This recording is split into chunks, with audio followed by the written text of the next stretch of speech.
जय हिंद मेरे प्यारे साथियों। एस एच स्टडी में आपका स्वागत है। आज मैं आपको जो क्लास 11 का हिंदी बुक का आरूह जो है उसका चैप्टर 4 का जो चैप्टर 4 विदाई संभाषण है जिसे बाल मुकुंद गुप्त ने लिखे हैं उसका क्वेश्चन आंसर करवाने वाला हूँ। तो चलिए बिना देर किए हुए हम क्वेश्चन जानें।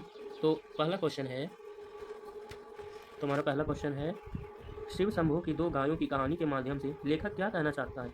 उत्तर, शिव शंभू की दो गायों की कहानी के माध्यम से लेखक कहना चाहता है कि भारत में बिछड़ने का समय बड़ा पवित्र, निर्मल और कोमल होता है। बिछड़ते समय वैर भाव भुलाकर सब साथ हो जाते हैं और स्वयं को दुख पहुंचाने वाले व्यक्ति के भी बिछुड़ने पर खुश होने की जगह उनके मन में दुख का ही भाव रहता है। इस पाठ में भी बताया गया है कि यह भाव भारत के मनुष्य के साथ साथ पशुओं में भी देखने को मिलता है। शिव शंभू की दो गाय थीं, उसमें से एक दूसरी दुर्बल गाय को मारती थी, फिर भी मारने वाली गाय के जाने के दुख में दूसरी गाय ने चारा नहीं खाया। समझ गए? अगला दूसरा क्वेश्चन देखें। तो हमारा दूसरा क्वेश्चन है, 8 करोड़ प्रजा की गिड़गिड़ाकर विच्छेद न करने की प्रार्थना पर आपने जरा भी ध्यान नहीं दिया। यहाँ किस ऐतिहासिक घटना की ओर संकेत किया गया है? तो उत्तर है, यहाँ बंग भंग की ऐतिहासिक घटना की ओर संकेत किया गया है।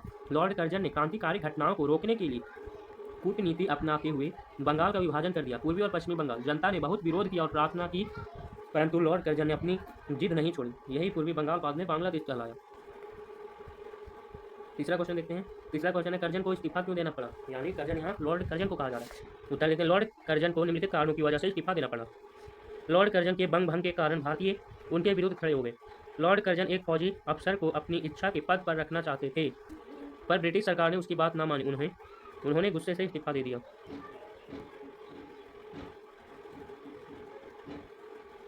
उन्हें लगा था कि शायद उनके इस्तीफे की धमकी काम करेगी, पर ब्रिटिश सरकार ने उनका इस्तीफा मंजूर कर लिया और इससे उनका भारी अपमान हुआ। फलस्वरूप उन्हें भारत छोड़कर जाना पड़ा। विचारिए तो, क्या शान आपकी इस देश में थी और अब क्या हो गई? कितने ऊंचे होकर आप कितने नीचे गिरे? आशय स्पष्ट कीजिए। चौथा क्वेश्चन है, इसका उत्तर देते हैं। लॉर्ड कर्जन को भारत में जितना मान सम्मान और जैसी शान शौकत भोगने को मिली, वैसी किसी अन्य शासक को नहीं मिली होगी। देश के सब रईसों ने इन्हें पहले सलाम किया और बादशाह के भाई को पीछे। जुलूस में इनका हाथी सबसे आगे और सबसे ऊंचा था और उसके हौदा, संवर, छत्र आदि सबसे बढ़ चढ़कर थे। इनके एक इशारे पर देश के धनी मानी लोग हाथ बांधे खड़े रहते थे। ईश्वर और महाराज एडवर्ड के बाद इस देश में इन्हीं का एक दर्जा था, परंतु इस्तीफा देने के बाद सब कुछ खत्म हो गया। इसकी सिफारिश पर एक आदमी भी नहीं रखा गया, जिस जिद के कारण इसका वैभव नष्ट हो गया और उन्हें इस देश को छोड़कर जाने का हुक्म मिला। पांचवा क्वेश्चन देखते हैं, आपके और यहाँ के निवासियों के बीच में कोई तीसरी शक्ति और भी है। यहाँ तीसरी शक्ति किसे कहा गया है? तो उत्तर देते हैं, आपकी और यहाँ के निवासियों के बीच में कोई तीसरी शक्ति और भी है, यानी लॉर्ड कर्जन और भारत के निवासियों के बीच में तीसरी शक्ति ब्रिटिश सरकार है। यही शक्ति लॉर्ड कर्जन और भारत के निवासियों को नियंत्रित कर रही थी। उस शक्ति पर न भारतवासियों का जोर था और न लॉर्ड कर्जन का। वह शक्ति सर्वोच्च शक्ति थी। छठा क्वेश्चन देखते हैं। छठा क्वेश्चन हमारा है, पाठ का यह अंश शिव शंभू के चिट्ठे से लिया गया है। शिव शंभू नाम की चर्चा पाठ में भी हुई है। बाल मुकुंद गुप्त ने इस नाम का उपयोग क्यों किया होगा?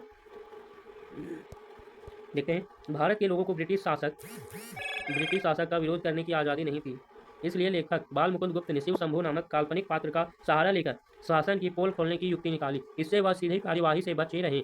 शिव शंभू सदा भांग के नशे में मस्त रहता था, सबके सामने खरी बातें करता और ब्रिटिश शासन की बखिया उधेड़ता, जो शिव शंभू के चिट्ठे के नाम से जनता तक पहुंचाया जाता।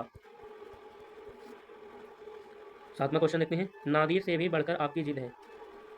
कर्जन के संदर्भ में क्या आपको यह बात सही लगती है? पक्ष या विपक्ष में तर्क दीजिए। जी हाँ, हमें यह बात सही लगती है। नादिर शाह तानाशाह था, उसने दिल्ली की जनता का कत्लेआम करवाया था, पर जब आसिफ जाह ने तलवार गले में लटकाकर प्रार्थना की तो कत्लेआम रोक दिया। लॉर्ड कर्जन ने बंगाल का विभाजन किया, जनता ने बहुत प्रार्थना की, परंतु लॉर्ड कर्जन ने अपनी जिद नहीं छोड़ी। इस संदर्भ में कर्जन की जिद नादिर शाह से भी बड़ी है। अगला क्वेश्चन देखें, 8वां नंबर।